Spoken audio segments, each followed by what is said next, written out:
আজকে যে বিষয় নিয়ে আলোচনা করছি বিষয়টা হচ্ছে যে ক্রিকেট খেলতে গিয়ে অনেকে ধরুন পায়ে টান লাগে।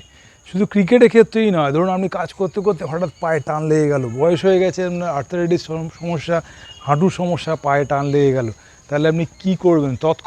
তৎক্ষণাৎ কি করলে আপনার পায়ের টানটা সঙ্গে সঙ্গে চলে যাবে, তা সেই নিয়ে আজকে আলোচনা করছি। আর আমার হোয়াটসঅ্যাপ নাম্বার থেকে কোনো অসুবিধা আমাকে হোয়াটসঅ্যাপে জানাবেন। আর একটাই কথা বলি, সাবস্ক্রাইব করতে ভুলবেন না, বেল আইকন টিপতে ভুলবেন না, সবাই কিন্তু শেয়ার করতে ভুলবেন না। কারণ আপনার কাজ করতে করতে কোনো কোনো পায়ের পিছন দিকে টান লাগতে পারে বা সামনের দিকেও টান লাগতে পারে। তার পায়ের টানটা কী করে যাবে সেই বিষয় নিয়ে আজকে আলোচনা করছি। দেখুন ভিডিওটা শেষ পর্যন্ত।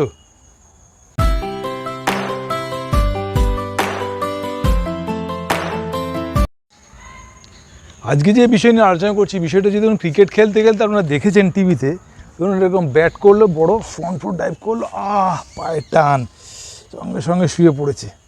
যেমন কেউ ফিজিও এলো, আপনাকে ফিজিও করে পায়ে স্ট্রেচ করতে বলেছে, তখন আপনি কি করবেন? শুয়ে পাটাকে সঙ্গে সঙ্গে রিল্যাক্স করুন। এই হ্যামস্ট্রিংটাকে টান পড়ে, সে ডিউ টু জলের কমের জন্য, জলের ঘাটতির জন্য এইখানে টান পড়ে হ্যামস্ট্রিংটাকে। তার জন্য আপনি একটু ফ্লেকশন করুন, ফ্লেকশন এক্সটেনশন করুন, আর আস্তে আস্তে করে পাটা সোজা করার চেষ্টা করুন, আস্তে আস্তে করে পাটা সোজা করার চেষ্টা করুন।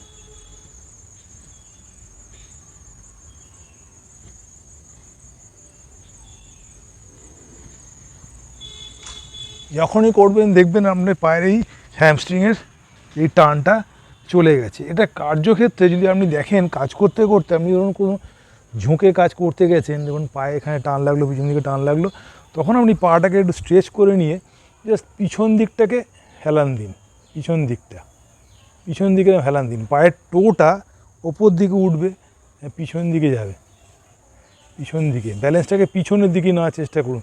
দেখুন এই জায়গাটা থেকে এই স্ট্রেচ হবে, সঙ্গে সঙ্গে আপনার টান চলে যাবে। আর যদি জলের ঘাটতির জন্য আপনার রাত্রিবেলা পায়ে টান ধরে বা সকালের দিকে ভোর রাতে যদি টান ধরে, তাহলে আপনাকে জলের ক্ষমতাটা, মানে জলের পরিমাণটা আপনাকে ঠিক করতে হবে। শীত, গ্রীষ্ম, বর্ষা সবসময় আপনাকে মাথায় রাখতে হবে আপনার যে ওজনকে আপনার 30 দিয়ে ভাগ করতে হবে।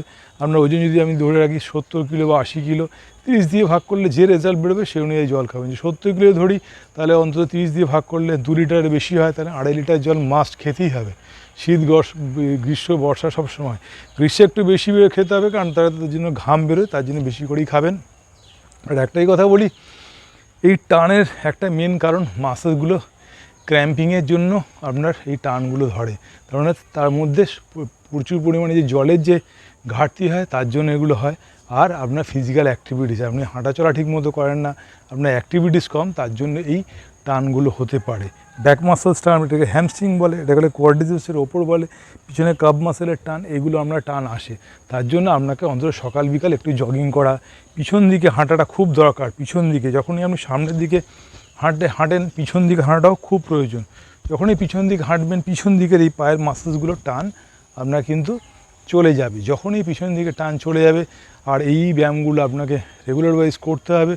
আর একটাই কথা বলি, সকালে ঘুম থেকে উঠে কপালভাতি, অনুলোম বিলোম, প্রাণায়ামটা অবশ্যই কিন্তু করবেন, যাতে মেন্টাল পিস থাকে এবং তার সঙ্গে সঙ্গে আপনাদের ওয়াটার ব্যালেন্স, ব্লাডের ফ্লো ঠিকঠাক হয় এবং ভ্রামৃত যেটা বলেছি, আমরা ঘুম ভালো হবে। ঘুমেও কিন্তু বিরাট একটা ফাংশন আছে শরীরে, এনার্জিটা ঠিকমতো মেনটেন করার জন্য। ঘুম যদি না হয়, তাহলেও কিন্তু আমাদের ক্র্যাম্পিংয়ের চান্স একটা থাকে। সুতরাং এই বিষয় নিয়ে আরও জানতে আমার প্রচুর ভিডিও আছে, সেগুলো দেখবেন। আমার হোয়াটসঅ্যাপ নাম্বার থেকে কোনো অসুবিধা আমাকে হোয়াটসঅ্যাপে জানাবেন, আমি আপনাকে হেল্প করবো, কথা দিলাম। আর সবাই কিন্তু শেয়ার করতে ভুলবেন না, কারণ উইদাউট এনি ফিজ আমি সবাইকে এই ভিডিওগুলো দিচ্ছি, তারা কিন্তু ভালো হওয়ার জন্য, আপনাদের উপকারের জন্য। সুতরাং সবাইকে শেয়ার করবেন। আমি আছি দীপাঞ্জন সামন্ত আপনাদের জন্য। কনফিডেন্সের সঙ্গে বলছি, আপনি যদি করেন আপনি ভালো থাকবেনই থাকবেন। তো সবাইকে একটাই কথা বলি, ভগবানের কাছে একটাই প্রার্থনা করি, সবাই ভালো থাকুন, সুস্থ থাকুন, আরও করে আমি ভিডিও দেখতে থাকুন। নমস্কার।